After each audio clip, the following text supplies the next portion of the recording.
chapitre, à partir du premier verset. Et on va avoir un message purement d'évangélisation. La bonne nouvelle de l'évangile, Jésus est le chemin, la vérité et la vie. C'est tout ce que ça vous fait. Amen. Moi, je me disais, mais Jésus est vraiment le chemin, vraiment la vérité et vraiment la vie. Amen. Amen. Et on va le lire ensemble ce soir dans l'évangile de Jean. Que votre cœur ne se trouble point. Croyez en Dieu et croyez en moi. Il y a plusieurs demeures dans la maison de mon Père. Si cela n'était pas le cas, je vous l'aurais dit. Je vais vous préparer une place. Et lorsque je m'en serai allé, et que vous aussi, vous aurez préparé une place, je reviendrai. Et je vous prendrai avec moi. Afin que là où je suis, vous y soyez aussi. Et vous savez où je vais, et vous en savez le chemin. Thomas lui dit, Seigneur, nous ne savons pas où tu vas. Comment pouvons-nous en savoir le chemin? Jésus lui dit, je suis le chemin, la vérité et la vie. Nul, personne ne vient au Père que par moi. Si vous me connaissez, vous connaîtriez aussi le Père. Et dès maintenant, vous le connaissez et vous l'avez vu. Amen. Que votre cœur ne se trouble point. Que ton cœur ne se trouble pas ce soir, toi qui es présent. Toi qui es présente ce soir, peut-être que tu es comme troublé par des inquiétudes, par des problèmes, par tellement de problèmes de la vie. C'est pas ce qui manque, hein. On peut être tellement facilement troublé. Mais là, le Seigneur nous dit de ne pas nous inquiéter, de ne pas être troublé. Non pas juste en pensant positivement. J'ai une personne qui me disait, je suis adepte de la pensée positive. Je pense des bonnes choses et ça m'arrive des bonnes choses. Je ne sais pas si pour elle ça marche, mais pour moi ça n'a jamais marché. Mais moi je ne suis pas adepte de la pensée positive, je suis adepte de Jésus-Christ. Qui quand il me dit, ne sois pas troublé Samuel, mais qui ne fait pas juste seulement le dire. Il vient m'aider à ne pas être troublé. Il vient m'aider à me donner la paix, une paix surnaturelle que le monde ne connaît pas et que le monde ne peut pas donner, la Bible nous dit, qui vient seulement de Jésus-Christ. Amen. Pourquoi on ne doit pas être troublé? Parce qu'on doit croire en Dieu et croire en Jésus-Christ. Et le fait de croire en Jésus-Christ, le fait d'avoir la foi qui va nourrir notre cœur et faire disparaître les inquiétudes. J'étais quelqu'un d'angoissé, j'étais quelqu'un d'apeuré, j'étais quelqu'un qui avait peur du lendemain. Et le Seigneur a changé ça dans ma vie. Il a mis la paix là où il y avait l'angoisse, il a mis l'assurance là où il y avait la peur du lendemain. Et là maintenant, je ne suis vraiment pas quelqu'un d'inquiet. Pour ceux qui me connaissent, il y a quelqu'un qui m'a dit, mais Samuel, toi tu es inquiet de rien, tu stresses jamais. Je ne suis pas un grand stressé. Mais ça c'est parce que le Seigneur l'a mis dans mon cœur. Parce qu'il a mis l'assurance de quelque chose de tellement fort, tellement solide, sur lequel je peux m'appuyer. Et j'ai envie que tu puisses le vivre ce soir. C'est disponible pour toi aussi. Je me disais tout à l'heure dans ma prière, mais Samuel, tu n'es tellement pas meilleur qu'un autre. Si moi je l'ai vécu, si plusieurs au milieu de nous l'ont vécu, tu peux le vivre également ce soir. C'est à disposition de toi, c'est disponible pour toi. La grâce de Dieu est encore actuelle et tu peux te saisir ce soir de la grâce de Dieu. Ce soir aux 2 avenues des Églantines, ce soir sur ceux qui sont en direct, vous pouvez vous saisir de la grâce de Dieu, de cette paix. Voyez la tête des gens dans la rue, il y a tout sauf de la paix. Hein. Il y a de l'inquiétude, il y a du trouble, il y a de la peur. Il y a des gens, mais ils portent la peur, l'angoisse, la peur de l'avenir sur leur visage. Mais il y a un motif d'espoir. Alléluia. Pas dans la finance qui part en live, pas dans la politique. On a un nouveau Premier ministre. Mais moi j'ai un Seigneur qui lui ne change pas tous les 6 mois. Il est immuable, il me donne cette stabilité. Quand moi j'ai tendance à partir dans tous les sens, à bouger, à changer, lui ne change pas. Alléluia, il est le rocher des siècles. Il est stable et sur cette stabilité, on peut construire. Tu peux construire ta vie sur cette stabilité. La Bible nous dit, croyez en Dieu, qui a fait des promesses et qui a établi ce futur royaume dont il est question. Et croyez en moi, dit Jésus, croyez en Jésus, pour qu'il nous prépare cette place, pour qu'il nous amène jusqu'à ce royaume éternel. Dieu a établi ce royaume. Et Jésus est là pour nous amener dans ce royaume. Alléluia. Et on va le voir ce soir au travers de ce message. Il y a plusieurs demeures, plusieurs maisons dans la maison de mon Père. Si cela n'était pas, je vous l'aurais dit, je vais vous préparer une place. Alléluia. Moi, mon Seigneur, il m'a préparé une place. C'est une question de temps. La Bible nous dit, dans la nouvelle Jérusalem, la nouvelle terre, les nouveaux cieux que Dieu est en train de nous préparer et qui vont arriver quand Dieu leur a décidé que nous avons une place, nous enfants de Dieu, nous qui avons donné notre vie au Seigneur, nous qui avons accepté Christ comme notre Seigneur et notre Sauveur personnel, il nous a préparé une place, alléluia. Je ne sais pas où en est le chantier là-haut. S'il y a des grues, s'ils sont hors d'eau, hors d'air pour les personnes du bâtiment, si les fenêtres sont posées. Je ne sais pas où ça en est, mais je sais que ça sera prêt. Au moment où le Seigneur va nous dire, c'est bon, c'est maintenant, on y va. Toute la cité céleste sera prête, alléluia. Moi, je ne m'inquiète pas trop, hein, les retards de travaux dans le ciel, je pense qu'il n'y en aura pas. Mais nous, est-ce qu'on est prêts? Est-ce qu'on est prêts? Est-ce que si le Seigneur revient ce soir, on est quoi? On est le 13 décembre, c'est ça? 2024 19h30 bientôt. Est-ce que tu es prêt? Est-ce que tu es prête? Si le Seigneur revient ce soir, est-ce que tu sais que tu pars avec lui ou pas? S'il revient ce soir, ou même si ta vie s'arrête ce soir. Il y a des personnes, la vie des fois ne tient qu'à un fil. Hein. Je lisais un témoignage d'une personne, c'est pas un témoignage chrétien, mais il est allé chercher un yaourt dans son frigo, il est tombé, il est mort. C'est triste, hein, c'est l'histoire triste du soir. Notre vie ne nous appartient pas, on croit qu'elle nous appartient. Moi j'ai perdu deux amis de mon club de foot, 23 et 25 ans, hein, qui avaient une semaine de différence avec moi, il avait 25 ans, quand j'avais aussi 25 ans, il est mort comme ça. Un fractus, une soirée comme ça. Est-ce que tu es prêt à rencontrer ton Dieu? Est-ce que tu es prêt à rentrer dans la cité céleste, dans ce que Dieu a prévu pour toi en particulier? Verset 3, « Et lorsque je m'en serai allé et que je vous aurai préparé une place, je reviendrai. » Là, on est pile dans ce verset. « Et lorsque je m'en serai allé », ça c'est déjà passé. « Et que je vous aurai préparé une place », ça c'est en ce moment. « Je reviendrai », ça va arriver. Le Seigneur va revenir. Ce n'est pas encore arrivé. Mais quand ça va arriver, ça sera trop tard. Quand ça sera arrivé, il va nous emporter. Et il y en a qui resteront ici-bas.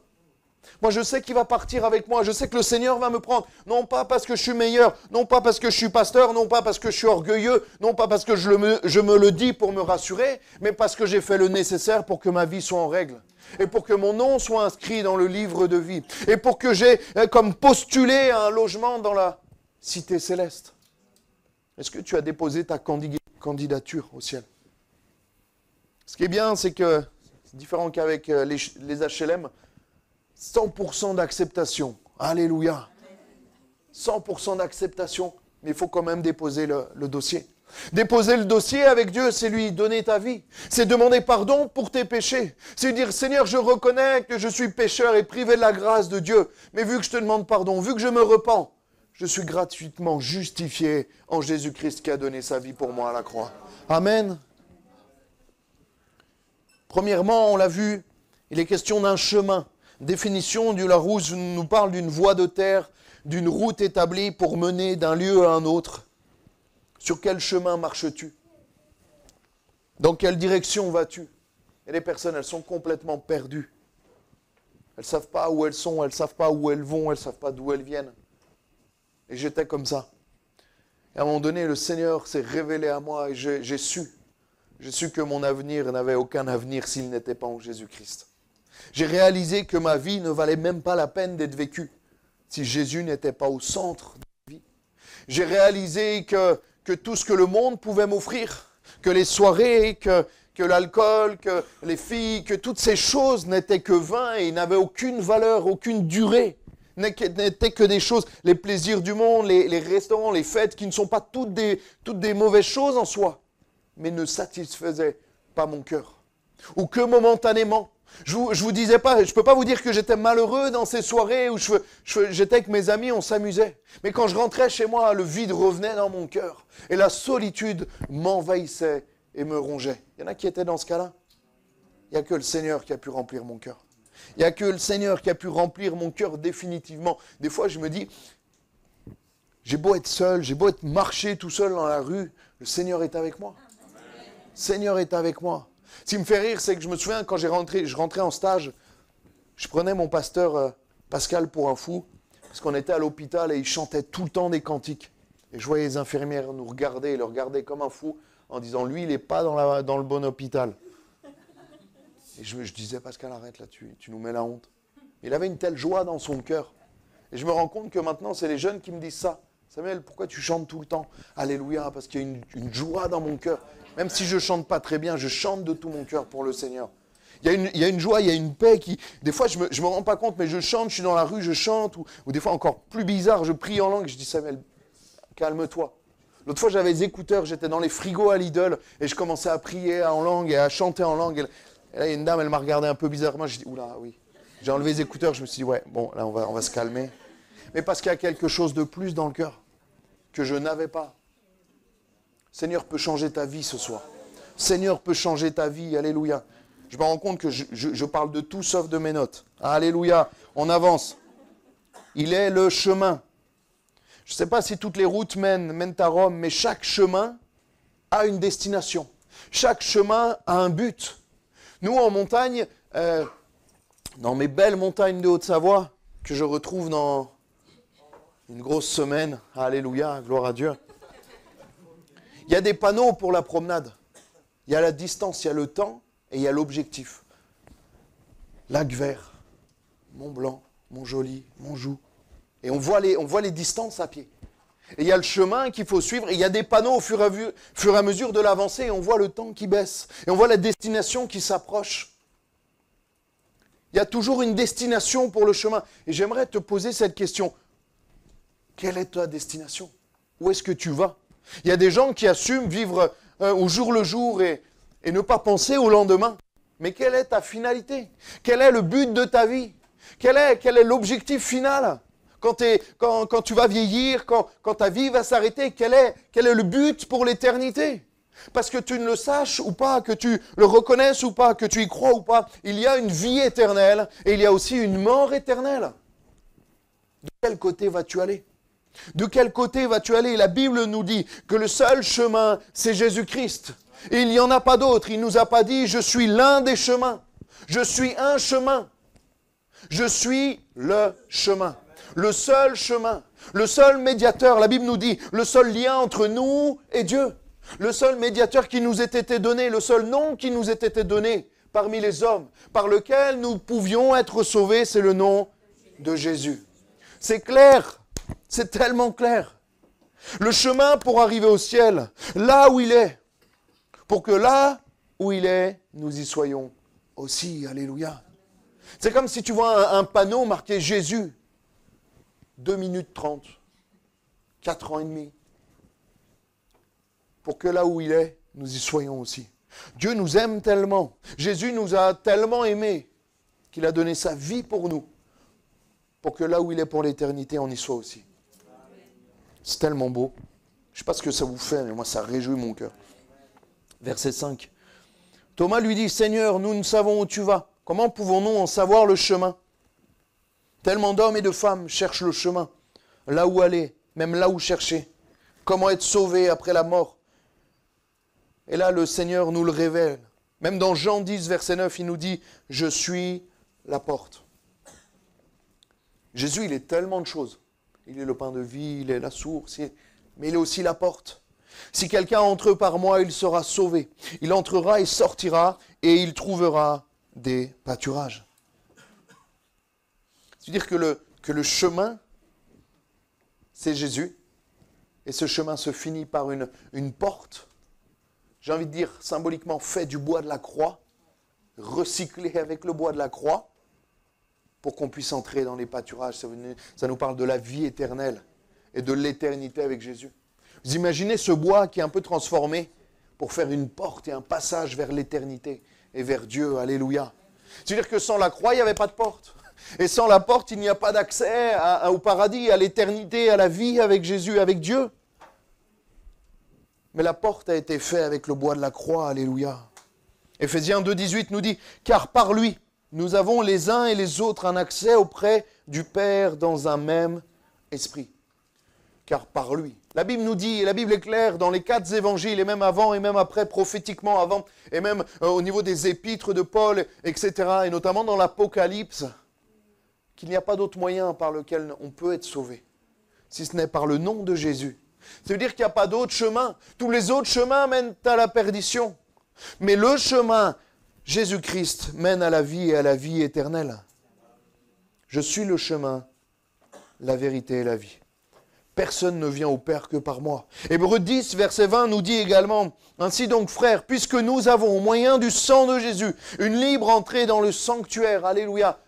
La porte, c'est la croix, et la clé, c'est le sang de Christ, alléluia. Une libre entrée dans le sanctuaire, par la route nouvelle et vivante qu'il a inaugurée pour nous. » Alléluia. Il nous est parlé également de ce chemin, de cette route, par la route nouvelle et vivante qu'il a inaugurée pour nous, au travers du voile, c'est-à-dire de sa chair. Il a inauguré ce chemin. Il a inauguré cette route. C'est-à-dire qu'elle n'existait pas. C'est-à-dire que regarde ton voisin, tu dis, mais toi, avant la croix, tu ne pouvais pas être sauvé. À part si tu es juif, tu ne pouvais pas être sauvé. C'est parce que Jésus est venu sur terre qu'il a inauguré, vous savez, comme les mères avec le drapeau bleu, blanc, rouge, là, le ruban, ils le coupent, ils inaugurent un établissement, des fois c'est une route, une école. Et Jésus a inauguré le chemin qui mène à Dieu. En allant à la croix pour toi, pour chacun d'entre nous.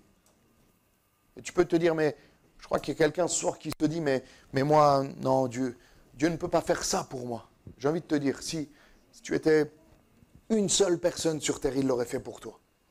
Il l'aurait fait rien que pour toi. T'imagines? Il serait venu, il aurait quitté son ciel de gloire pour descendre sur la terre des hommes, se faire pécheur, et donner sa vie pour inaugurer la route qui mène au ciel. Parce qu'il s'est dit, mais si j'y vais pas, ils vont pas pouvoir être sauvés. Si j'y vais pas, ils vont pas pouvoir avoir accès à la vie éternelle. Je vais y aller par amour pour eux. Et je vais inaugurer le chemin du ciel. Alléluia. C'est énorme. Non? Ça, vous êtes là? Amen. Amen. Je suis en forme. Hein? Est-ce que je peux juste avoir une bouteille d'eau parce que je suis en train de me dessécher? Merci, frère. La partie 2, c'est la vérité. Jésus est le chemin, on l'a vu, la vérité et la vie. Donc, deuxièmement, la vérité. La vérité, c'est, selon le dictionnaire, une adéquation entre la réalité et l'homme qui la pense. J'ai mis un moment à comprendre cette phrase. Une adéquation entre la réalité et l'homme qui la pense. Ça veut dire qu'en dehors de la réalité, il n'y a pas de vérité. Ça veut dire que la vérité, en fait, on n'a pas chacun notre vérité. Toi, tu n'as pas ta vérité, moi j'ai ma vérité. Il n'y a qu'une seule vérité. Elle est factuelle. La vérité, elle est factuelle. La Bible nous parle de, objectivement, ce qui est vrai, quelle que soit notre considération. Ce qui est vrai, ce qui est véridique, ce qui est factuel, ce qui est authentique, ce qui est véritable. La vérité, c'est quoi? Que Jésus-Christ est le Fils de Dieu. La vérité, c'est quoi? C'est qu'il est venu il y a 2000 ans sur cette terre pour donner sa vie pour chacun d'entre nous. La vérité, c'est quoi? Qu'il est retourné à la droite de Dieu et qu'il règne pour l'éternité. La vérité, c'est quoi? C'est qu'il va revenir nous chercher pour nous préparer une place. Alléluia. Si vous me connaissez, vous connaîtrez aussi mon Père et dès maintenant, vous le connaissez et vous l'avez vu. Alléluia. La vérité ne dépend pas de tes considérations, de tes opinions. La vérité ne dépend pas même de ta foi. La vérité dépend de la vérité. La vérité dépend de ce qui est vrai, de ce qui est véritable. Il existe plusieurs avis, plusieurs façons de voir, de croire, de concevoir les choses, plusieurs idées philosophiques, spirituelles. Mais la vérité, elle est factuelle et indiscutable. On ne discute pas la vérité. Quand on sait que c'est la vérité, on ne la discute pas. Si cela n'était pas, je vous l'aurais dit. Ce qui est bien avec le Seigneur, c'est qu'il n'y a pas de flou, il n'y a pas de vice caché, il n'y a pas de choses qu'on ne doit pas connaître. Merci Pascal. Il n'y a pas de choses qu'on ne doit pas connaître et qu'on découvrira là-haut. Bien sûr qu'on va découvrir des choses là-haut, mais l'essentiel, on le sait déjà ici-bas. L'essentiel pour être sauvé, on le sait déjà ici-bas. Si cela ne l'était pas, je vous l'aurais dit. Amen. Est-ce qu'il y en a qui lisent la Bible là dans la salle? Amen. Eh bien la Bible, elle nous révèle tellement de choses. La Bible, elle nous montre tellement de choses. Le Seigneur est vrai, la Bible aussi. Tout est détaillé. Nous savons ce qui s'est passé. En fait, on connaît toute l'histoire. Depuis la création, depuis les temps anciens, les prophéties qui sont en train de se réaliser toutes les unes après les autres. Je parlais à un monsieur tout à l'heure avec qui j'ai pu lui parler du Seigneur et je me disais, c'est fou quand même les scientifiques qui pour la plupart, n'aiment pas Dieu et ne croient pas en Dieu, essayent d'avancer dans la science pour contredire la Bible. Mais plus la science avance, et plus ça approuve la parole de Dieu. Pourquoi ? Parce que Dieu, en fait, ce qu'il a écrit, c'est vrai, vu qu'il est vérité. Et si c'est vrai, c'est prouvable. Pour nous, notre intelligence et les outils qu'on développe, eh ben, ça va que faire acquiescer la parole de Dieu. Ça va que faire authentifier la parole de Dieu. Moi, j'espère que la science va aller de plus en plus loin pour prouver que la Bible, c'est la vérité. Amen. Parce que ça ne peut pas être autrement. Ça ne peut pas être autrement. Que votre cœur ne se trouble point. Croyez en Dieu et croyez en moi. La vérité nous permet de savoir, de connaître. On n'aime pas savoir, ne pas connaître. Les jeunes, l'autre fois, ils parlaient d'un truc entre eux et puis ils ne voulaient pas me dire ce que c'était. Je ne sais pas si vous êtes comme moi, ça me rend fou. Non, mais t'inquiète, c'est pas important. Ah, mais moi, tu me dis ça, mais je te séquestre jusqu'au moment où tu vas me dire ce qu'il en est. Et en fait, c'était vraiment un truc bidon, aucun intérêt. Mais ils m'ont fait rager un peu et ça a marché. Parce que moi, je veux connaître la vérité. Je veux savoir ce que tu dis. Je veux connaître, moi, quand il y a un flou, quand il y a un... C'est pour ça qu'on finit toujours les films, même s'ils sont nuls. Parce qu'on veut connaître les films de Noël. Si vous avez le malheur d'en enchaîner un autre, vous êtes embrayé les 2 premières minutes. Vous savez, le vendeur de sapins, là. Ben, le vendeur de sapins qui vient de perdre sa femme, et la dame qui vient chercher son sapin. Là, les 5 premières minutes, vous voulez connaître la vérité. Et là, c'est fini. Et à la fin, tu reconnais qu'il était nul, ce film. Mais au moins, tu as connu la vérité de ce film, au moins. Tout le monde veut connaître la vérité. Je vous l'ai déjà dit, mais des fois, je suis impressionné et troublé et attristé aussi quand des personnes ont perdu un proche et ne savent pas s'il est mort, s'il est disparu ou s'il va revenir, s'il a juste fugué. Et ne pas savoir, ça les ronge. Ils préféreraient mettre limite à prendre la mort de leurs proches pour pouvoir avancer, faire un deuil. Mais le fait de ne pas connaître, de ne pas savoir, ça peut nous rendre jusqu'à fous. Mais Dieu nous a tout annoncé dans sa parole. Parce qu'il sait qu'on a besoin de la vérité. Il sait qu'on a besoin de la vérité parce que la vérité change la vie. Sans la vérité, il n'y a pas de confiance. Sans la vérité, on ne peut rien construire sans la vérité. On a besoin de savoir que ce qu'on fait, ce qu'on voit, ce qu'on dit, ce qu'on entend, la personne en face est vraie avec nous. C'est indispensable. Et enfin, il est la vie.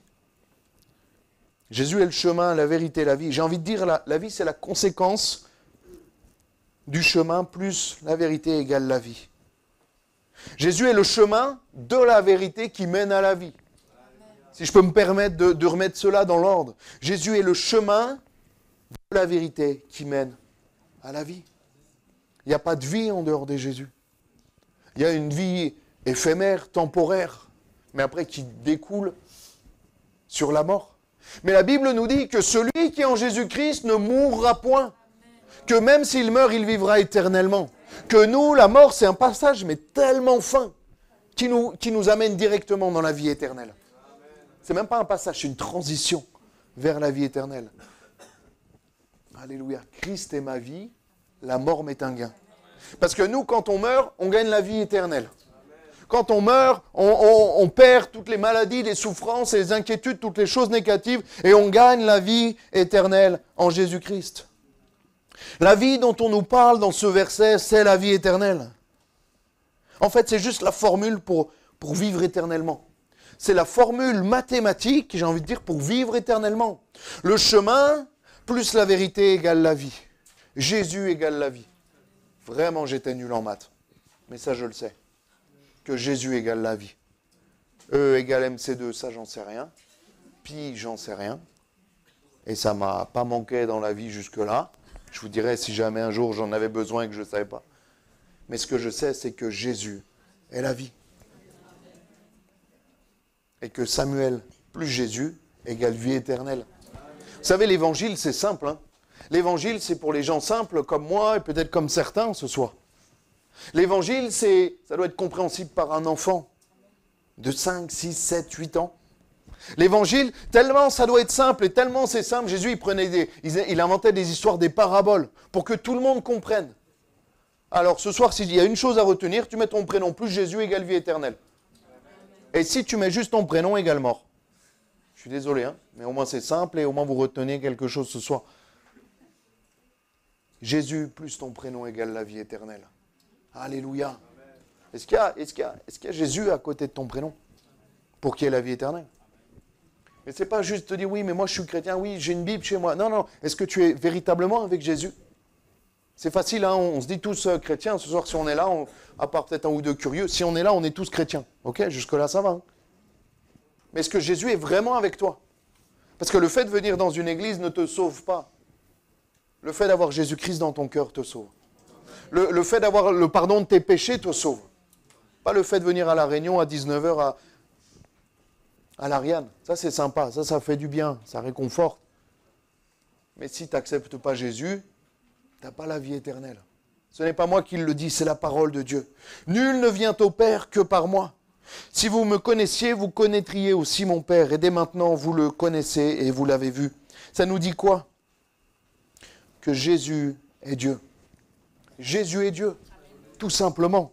Jésus est Dieu. Et je disais ça, c'est un monsieur qui est venu estimer le bâtiment pour les 5 églises et il me disait, mais la Trinité, Jésus il est Dieu, mais je ne comprends pas. Il dit, la Trinité est parfaitement un et parfaitement trois à la fois. Comme nous sommes composés de corps, âme et d'esprit, mais ça compose Samuel. Il est corps, âme et esprit. Mais les trois, ça fait Samuel. Eh bien les trois, ça fait Dieu. Dieu le Père, Dieu le Fils et Dieu le Saint-Esprit, qui sont parfaitement trois, parfaitement un rôle bien défini, bien distinct, mais tellement complémentaire et tellement unis. Il nous est dit que même les uns les autres sondent les profondeurs du cœur des uns des autres, parce qu'ils se connaissent parfaitement, parce qu'ils sont parfaitement un et parfaitement trois. Je comprends que vous ne compreniez pas. Le Seigneur nous éclairera là-haut. Amen. Alléluia. Jean 11, verset 25, et j'ai bientôt fini, après quoi on prendra un temps pour prier. Jésus lui dit, je suis la résurrection et la vie. Celui qui croit en moi vivra quand même, il sera mort.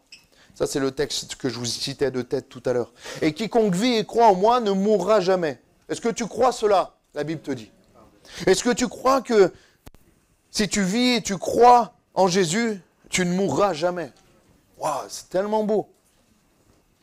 Tout le monde nous dit on mourra tous un jour. Mais moi, je ne mourrai pas parce que je vais vivre éternellement. Hein, aussitôt que je vais fermer les yeux ici-bas, j'ai envie de dire, selon ce texte, je me dis, mais je n'aurai même pas le temps de mourir. Je vais fermer comme ça, commencer à affaiblir. Dieu, il va me prendre, il va dire, hop, lui, il vit éternellement. Alléluia. Parce que la mort, pour nous, enfants de Dieu, c'est même pas un passage, c'est même pas une étape. C'est tellement rapide, hop, instantanément, dans la vie éternelle. C'est pour ça qu'on n'a pas à avoir peur de la mort. Hein. Alléluia. Et enfin, je vais inviter les musiciens à revenir, s'il y a même des choristes qui veulent venir sur les sœurs, il n'y a pas de souci. Et Ésaïe 43, verset 19. Voici, je vais faire une chose nouvelle, sur le point d'arriver. Ne la connaîtrez-vous pas? Je mettrai un chemin dans le désert et des fleuves d'eau, des fleuves dans la solitude. La réalité, c'est que des personnes sont dans un désert en ce moment. La réalité, c'est que des personnes sont comme dans un désert. Et le désert symbolise quoi? Le désert symbolise la mort, symbolise la solitude, symbolise l'épreuve, symbolise le fait d'être perdu. Parce qu'on ne peut pas s'orienter dans un désert. Il n'y a pas de panneau, il n'y a pas de... C'est ça que j'aime pas, et que des fois, le désert, ou même quand c'est tout plat. Moi, dans mes montagnes, je me repère. Je regarde la montagne là, je la connais, la montagne là, il y a la vallée derrière, il y a le... Je me repère, mais dans un désert, va te repérer. Tu ne sais pas où est le nord, le sud, l'est, l'ouest. Ceux qui savent faire avec le soleil, moi je ne sais pas faire. Tu ne te repères pas, il n'y a pas de point de repère. Donc ça symbolise l'épreuve, le fait d'être seul, perdu, et donc la mort. Mais la Bible nous dit, comme on vient de le lire, je mettrai un chemin dans le désert. C'est-à-dire que le Seigneur va venir même dans ta solitude, même dans le fait que tu sois complètement, excusez-moi, paumé dans ta vie. Le Seigneur va venir là. Et il va, là où tu es, il va te mettre un panneau pour dire à partir de ce moment-là, il y a un chemin avec moi. Tu peux décider de partir de l'autre côté, de rester dans ton désert et de jouer avec le sable, de te perdre et mourir pour l'éternité. Mais le Seigneur, j'ai envie de dire, j'ai cette image du désert où le Seigneur vient dérouler un tapis. Vient te mettre comme un chemin sous tes pieds pour te dire, mais c'est là que tu dois aller. C'est avec moi que tu dois être. Je mettrai un chemin dans le désert et des fleuves dans la solitude. Si tu es avec le Seigneur, tu ne seras plus jamais seul. Si tu es avec Jésus-Christ, tu ne seras plus jamais seul. Il y a tellement de gens qui sont seuls aujourd'hui. Et moi, je suis seul, mais je ne suis jamais seul. Alléluia. Parce que Jésus est avec moi.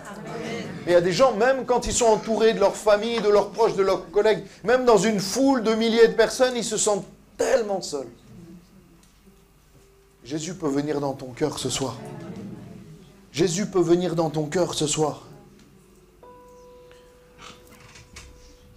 Des fleuves dans la solitude, des fleuves dans le désert. Je m'imaginais comme les films, vous savez, où les personnes commencent à avoir des hallucinations. Si tu veux commencer à jouer les frères. Les frères, les personnes qui ont comme des hallucinations dans le désert, vous savez, ils voient des oasis, mais en fait, il n'y a rien. Parce qu'on commence à perdre la raison. Et des fois, il y a des personnes qui commencent à perdre la raison. Et là, on voit comme un oasis, on pense que c'est un oasis, et en fait, c'est rien du tout. C'est juste une déception, parce que tu t'es fait avoir. Mais la Bible nous dit qu'il va mettre des fleuves dans la solitude. Et les fleuves de Dieu, ce n'est pas une hallucination. Les fleuves de Dieu, c'est quelque chose de réel, auquel tu peux aller boire, auquel tu peux prendre de l'eau dans tes mains, et les amener à ta bouche et commencer à être rafraîchi par la puissance du Saint-Esprit. On va prier, on va fermer nos yeux, on va demander au Seigneur.